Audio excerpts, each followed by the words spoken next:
Bienvenue, willkommen, bienvenidos, and welcome back to Crawler Canyon's presentation of the Invitational. The Invitational is, of course, a no-holds-barred, six-gate sort of affair in which every rig has the opportunity to go into mortal combat with every other rig. There are no handicaps. Some of the gates are potentially impassable, and some stuff is probably going to get broken.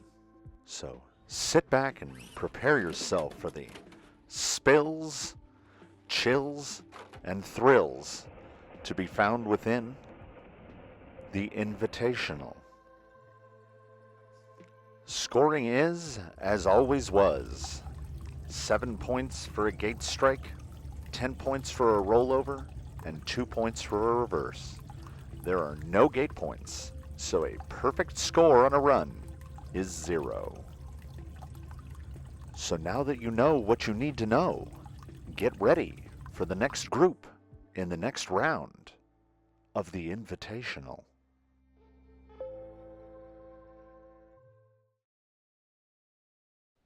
We've passed the Rubicon. 9 down, 7 to go. It's too far to go back. So we continue on with the penultimate group in round 2 of Two-Factor Obliteration. This is Group D. Group D is composed of the happy trio of Blue Sky High, Misdirection, and closing out this group, Rusty. Hopefully this isn't everyone's first time here, as you know how this works. We meet the contestants, we hand them over to the spinner, and the cruel wooden arrow of fate decides who goes first, who goes in the middle, and who goes last. I mean, that's how this works. The slow-moving, well-bearing arrow lands on Rusty. Rusty will be up first on Giant and the Beast and last on Undertaker. So we go down to the remaining 2. The spinner does it again. And we find out who will be in the middle. I think that we need to, tighten it up, throw some grit on that bearing. That thing, it's spinning better now than it ever has. And it is stopping eventually on Blue Sky High. Blue Sky High will run second on both obstacles. So without further ado, we move on to Rusty, approaching Sleeping Giant, Gate 1. Rusty has a series of advantages and disadvantages. He's got full width bumpers. The other rigs essentially don't have bumpers. He's running sub-Class 1 tires, JConcepts Bounty Hunters, under 100 millimeters tall. But he is fitted with AR-45 axles, which have a huge amount of steering angle, and a suspension that is reasonably well thought out. It could be better if not for the aforementioned AR-45 axles. The fixed panhard mount is not clockable, it is not movable, it is where it is, and it is essentially directly where the shock goes. Now, this is not explicitly the fault of Axial. I don't think they ever intended anyone to take what is ostensibly a complete TRX-4 and put AR-45 straights under it. But there you are. So Rusty, being primarily a TRX-4, is imbued with the powers of a TRX-4. They have within them the power of the Cyclone to right themselves from almost any flip, but he is a pretty long boy, and got a lucky flip there. Rusty just opting to take the 2, and instead of having to deal with more than he needs, just line himself up for a shot across the bridge. As was mentioned in an earlier round, you don't have to go across the staircase there. You can just you can pass through gate 2, fall into a hole, hope for the best, power your way out of that hole, and then cross the bridge to get through gate 3. He's hung up pretty well here. But Rusty is something of a lucky lander. Now he is going to have to maneuver around the other side. He's got all the time he wants. This is a 6 gate. We would give you a time cut if you hit about, I don't know, if it took you 5 minutes to clear 1 gate, I think we would, the judges would wave a flag of a soon-to-be chosen color to say, just move on to the next one. So Rusty gets a better approach at it this time, takes it a little more delicately, which is I think is a good idea. His low ground clearance is a problem, but Rusty has figured out a way to game the Crawler Canyon system, in which, unlike real competition, once you clear a gate, that gate is dead. So we do dead gates, and reverse means reverse. Reverse doesn't mean you moved backwards. Reverse means you applied power in order to move backwards. So that is a serious consideration in this, as Rusty has figured out an advantage that he has being a TRX-4 gearbox not mated to portal axles. And that advantage is he does not have a lot of gear reduction. He has a very small amount of gear reduction. So even with the smallest pinion available and a very, what is essentially high-turn motor, he runs a Peg Perego, essentially a Power Wheels motor. But as it is a TRX-4 gearbox, it is a 2-speed. So he has learned that if he places himself on a steep enough slope and switches it into second gear, it's effectively like putting the rig into neutral. The motor cannot, even with as low, it's a 1,000 kV motor, even with as low of a kV as that motor is, and a 550 Canon 3S, it cannot produce enough torque to hold the truck in place in second gear. It just rolls away.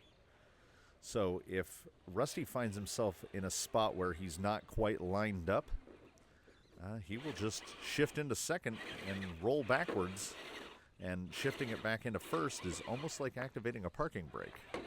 He's having a bit of an issue here, but uses the burst, full width bumper hung, and now little Austin Powers. He's going to opt to take a different line here up through 5. 5 might be a little tough. It's one of the choppier, well, all the sections here on Giant and the Beast are relatively choppy, but we will see how Rusty manages. He's hung in the front. I think he's doing this all here in first gear. I don't think he's opted to shift. He's trying to get that front end over without brushing 5, and I believe he is clear. Well, I mean, the gate was either dead or it wasn't. We'll see how the official scorers scored it when we come up here to the end. He just has 6 to clear. Let's see how the bucket treats him with his low-to-the-ground attitude. He's staying pretty clean there. His body's wide enough. Maybe he'll ride a fender along.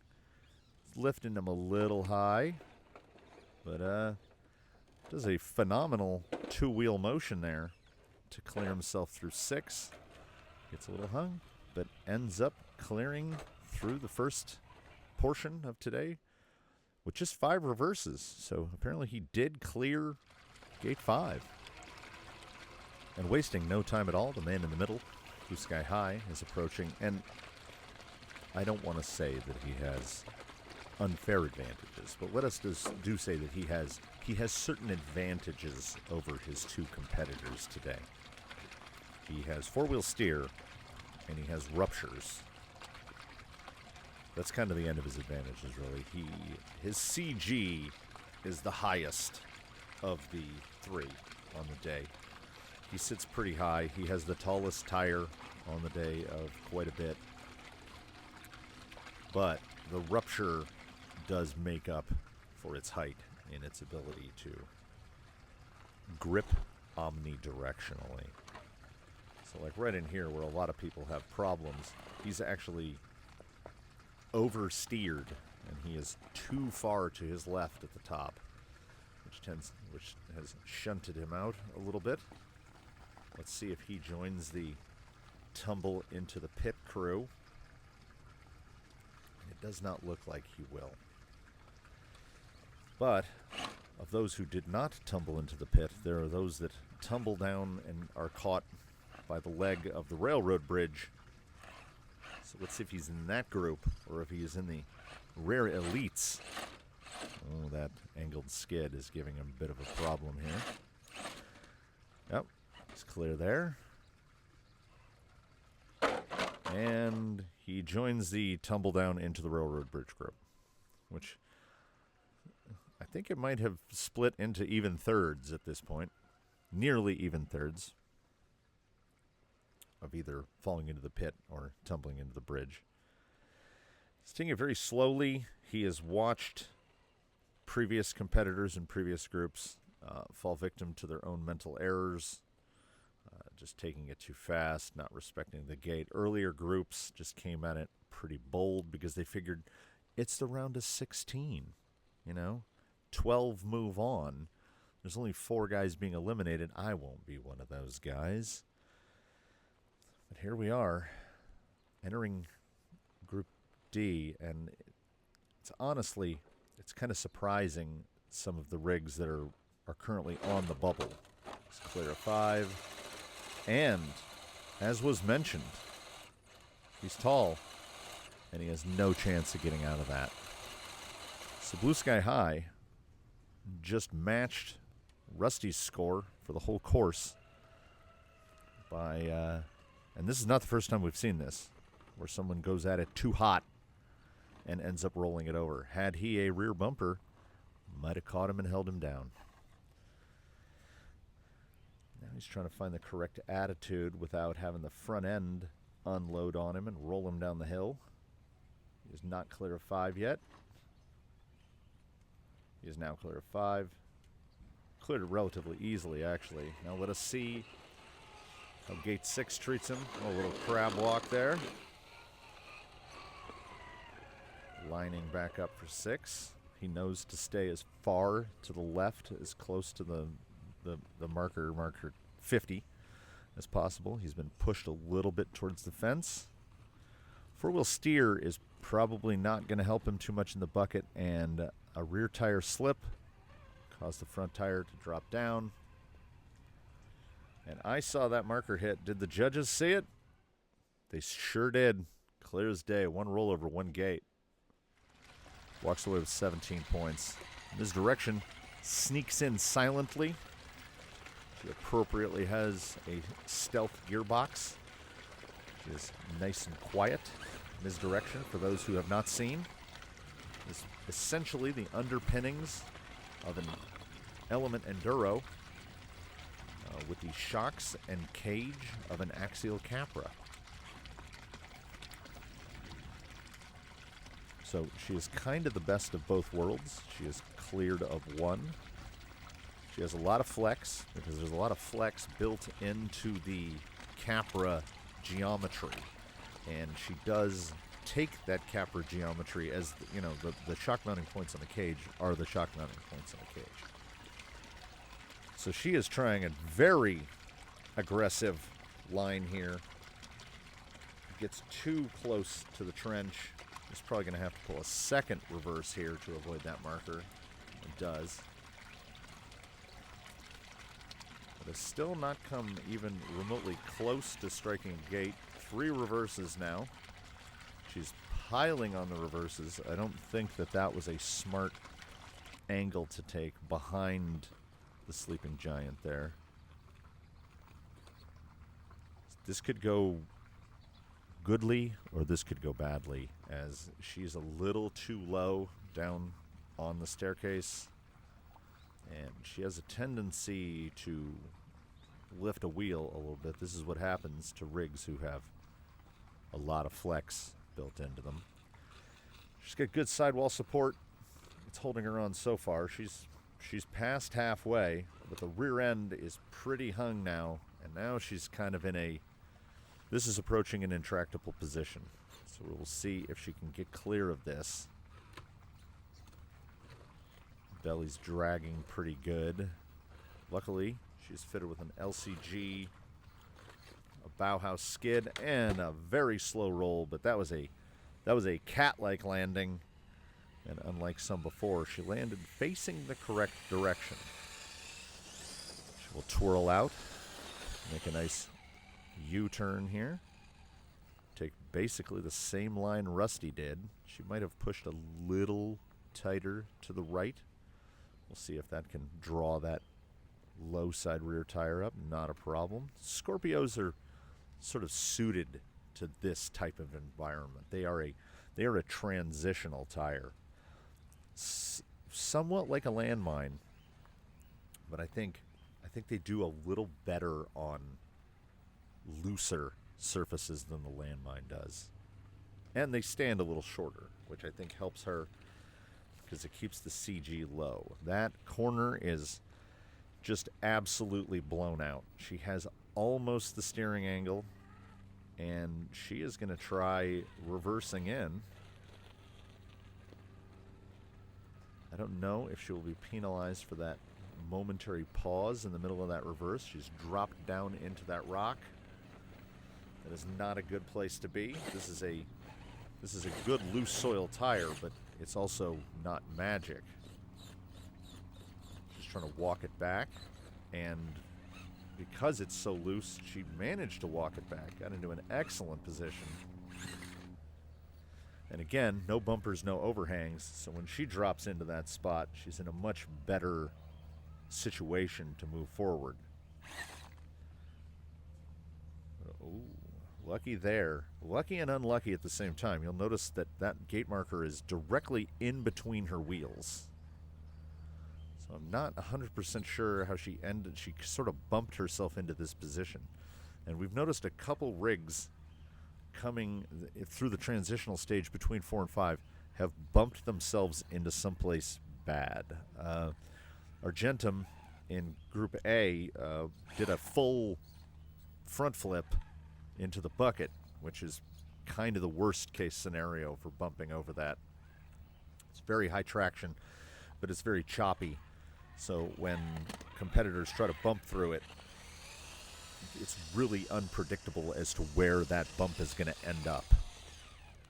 Let's see how Misdirection manages 6. Is she going to get tighter? You know, she dropped. She's fully in the bucket at this point. And now what's happening is her low side front tire, the way it's pressing up against the cinder block, when she takes any steering angle out, effectively the top of the tire is in contact, so it's projecting her backwards.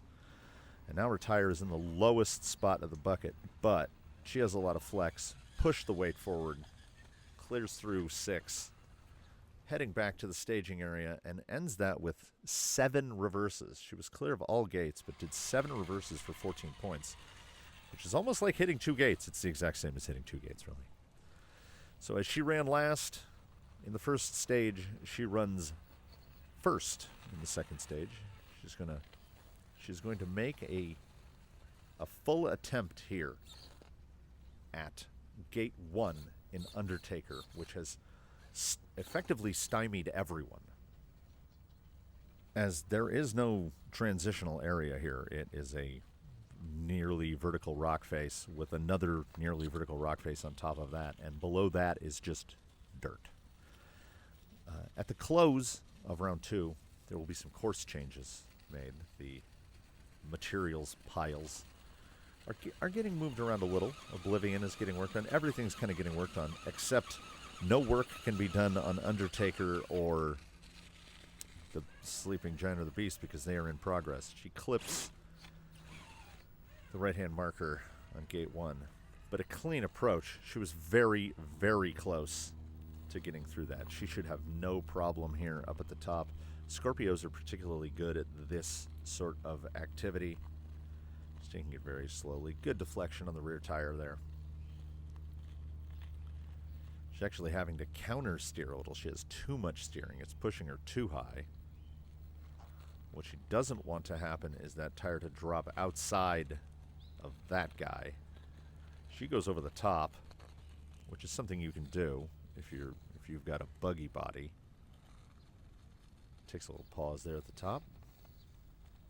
And she's not stuck, but she's in a tenuous position, because this is a spot where this is a dangerous bump area as well, and several competitors have fallen victim to it. She's really off attitude here, but can maneuver through that little slot canyon better than most, as her side profile is, I'm pretty sure, the narrowest. If she can keep that high tire inside, not get pushed, not a problem. She is through 4. She's looking pretty good. Just the gate strike on 1. And to this point in the competition, now effectively halfway through Group D, everyone has hit gate 1. Getting a little wide out there. Nowhere near the marker, though. Will she have enough steer angle in those element axles to cut back?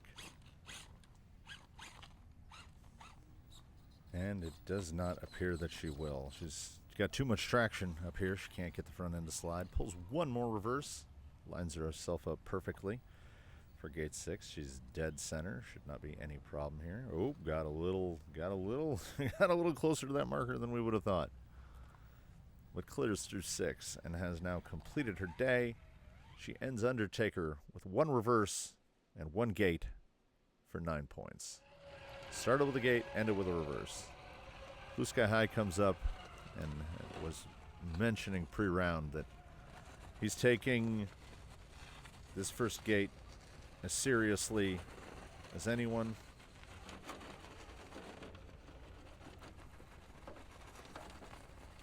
And even the mighty Ruptures are having an issue of getting up out of that dirt. You can hear him scrabbling against that top surface.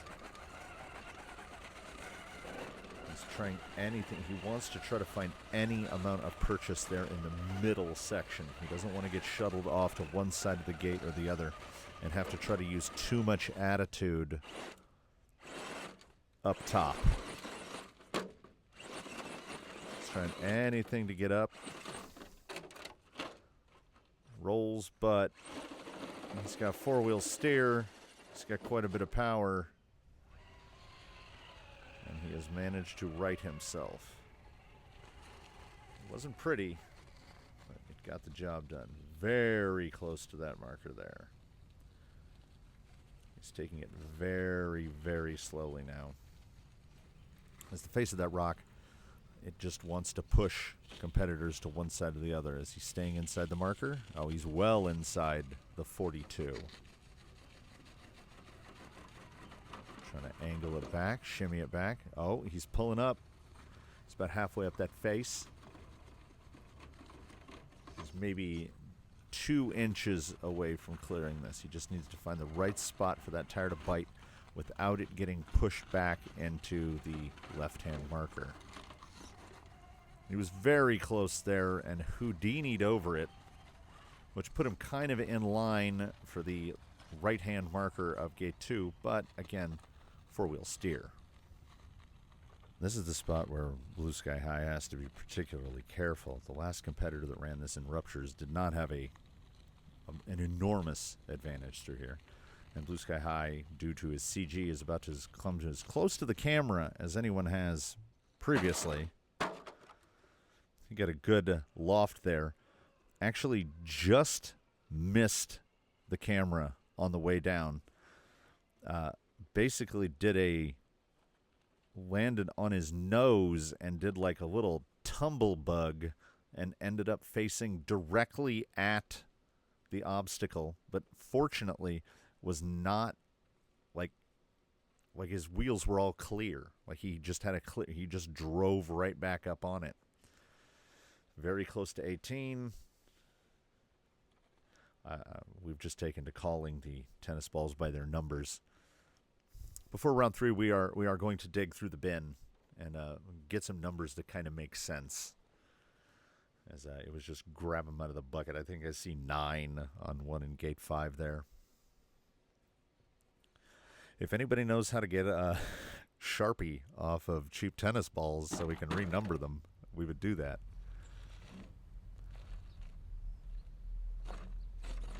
Has not used any power yet. That's a forward. Angling it out. He's trying to get back through the gate, though he has cleared it at this point, I think.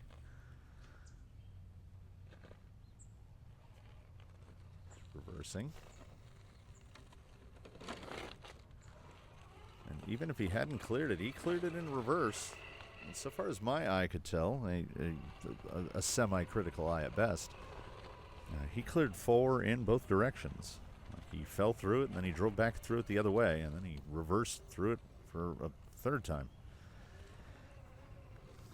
Trying to stay with a reasonable attitude through 5. 5 has caught up more people than anyone would have anticipated. Gates like 1, you just expect somebody to have a hard time with it, but gate 5 has caught a lot of competitors up.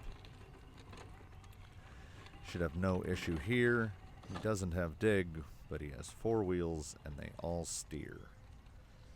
Is he going to take it nice and slow through gate 6? Bring an end to his day. He managed to complete that 1 reverse for 2 points. So indeed, the judges declared that he had cleared 5. I could not tell in the edit. I'm just here to say the words. Rusty comes up to approach gate 1, and Rusty is at a serious disadvantage here. The bumpers, the wheelbase, the height of the tire, everything is working in concert against Rusty right now. He's also up last on this obstacle, so everyone has run it before him. So dirt has been pulled up, but again, he uses TRX-4 powers. He can use as much as the obstacle as he wants. Just has to try to get through there. And he is deceptively maneuverable. He's more agile than his appearance would let on. Another cyclone. He's gonna pull it out wide and loop it around. There's a big open area over there by Drybone Valley. I heard a shift there. Used 2nd gear to get a better little donut going. I think he's going to try, I think this was the Daphne method of just sidle along the side of it, punt the marker, and get up over the top. And he ate the marker and rolled out. So he's going to come back around and try this angle to try to get up to 2. He's got a lot of stuff working against him, as has been said, but he makes a strong go of it. Rolls one more time. His CG is very low. Just throws a reverse there. I think he feels like he's running low on time. As I said, there's no. Ooh, that was a bad one. There's no formal time cut. Perhaps in later rounds. Powers through. A lot of steering angle there. If he can keep his nose clean. He's through that quite easily. Good flex there for a big long pickup with a steel bumper. He's very high. I think that's the highest anyone has approached that angle. He's now trying to get almost slid down a little to stay away from that high side marker, but not too low as to where the steel bar will dig in. And now Rusty is in a situation that no one had managed to get into before because no one has tires this short. He's effectively burning a hole in the little section of dirt in between that rock and the entrance to the slot canyon. And I think his driver's side rock slider might be pressed in under that rock a little. I think he's going to have to take a reverse to get out of this.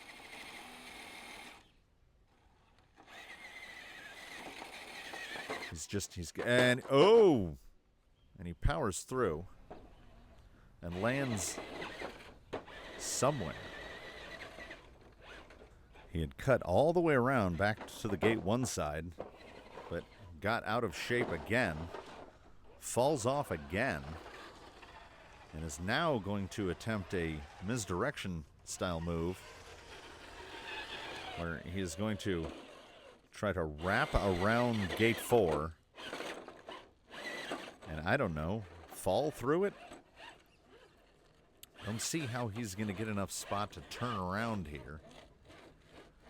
But perhaps he knows something that I don't. Either way, it does not look particularly tidy at this point. That was definitely a reverse under power. And slaughters gate 4. Uses another reverse to accelerate out of it. It's going to come up to gate 5. He's just got 5 and 6 remaining. He's just got to stay clean here through 5. He's really off attitude here, but just misses that marker. So, okay, gate 5 is clear. He's clear through 5. Little rabbit hop there. He's got that slider hooked up again. He's got a very tumultuous relationship with the metal rock sliders. They are either saving him or getting him really, really caught up. So he's going to take up the old waterfall section, which even there, he's getting hung up in the belly a little bit. But it should have him lined up pretty well for 6. You got to watch out with that bump, Rusty. You are an aggressive mover. So he's hung. Now he fell, and now he's too low for that marker, so he's going to pull another reverse, go out a little wider again. And there's the aforementioned second gear shift roll. Took a second for it to shift back into... Actually, he might still be in second. I noticed a lot of rock back and forth there. And he's through in a unceremonious fashion there. Finishes out with 4 reverses and 2 gates for 22 points, which is neither terrible nor great. And that leaves us with nothing but the leaderboard and the scores for the day to see where the placings go in the standings. Rusty went out first in the first section. 5 reverses for 10 points, which is pretty good. He's punching above his weight. 1 gate and 1 roll for Blue Sky High, 17. I know he had hoped for better. Then Misdirection came through with 7 reverses. I think that's a new record for 14 points. Rusty comes through Undertaker with what at first blush would appear to be an absolute casserole of a run with 4 reverses and 2 gates for 22 points, especially compared to Blue Sky High's 1 reverse for 2 points. And Misdirection's equally respectable 1 reverse and 1 gate for 9 points. So that brings us to the totals. Rusty ends the day on 32. Blue Sky High with a very nice 19. And Misdirection, nothing to laugh at with a 23. But that does give the day to our group winner, Blue Sky High, with a very good score. And I'm sure that he is still not happy with that score. I'm guarantee he feels like he could have done better. So that will bring us to the standings with just 4 rigs left to run. Blue Sky High notches right in behind that stellar run by Yella, and Misdirection sneaks quietly into 3rd place just ahead of Argentum. This puts Zoidberg, Rusty, and Jolly Green on the bubble at the moment, and Daphne, Tranquish, the Vanimal, and Ironsides are up for the elimination round. Provisionally, we still have 4 more guys to go. And Group E will be up soon, sooner than later. And that will be the last runs of round 2. And that wraps up Group D. So it's just the outro, and then on to the next one. And it's pretty simple. After the round of 16, whoever's name is red, they're instantly eliminated. No second chances. Then after that, After all the rounds, we take the 4 highest scores, not including the one that's been eliminated, and they are put in the elimination bracket, and they will face off in a single elimination 6-gate, where only the lowest score survives, and the other 3 are eliminated. Because this leaves us a nice round number. There will be 12 remaining, and they will all move on, and they'll do it again, because that's how we play the Invitational.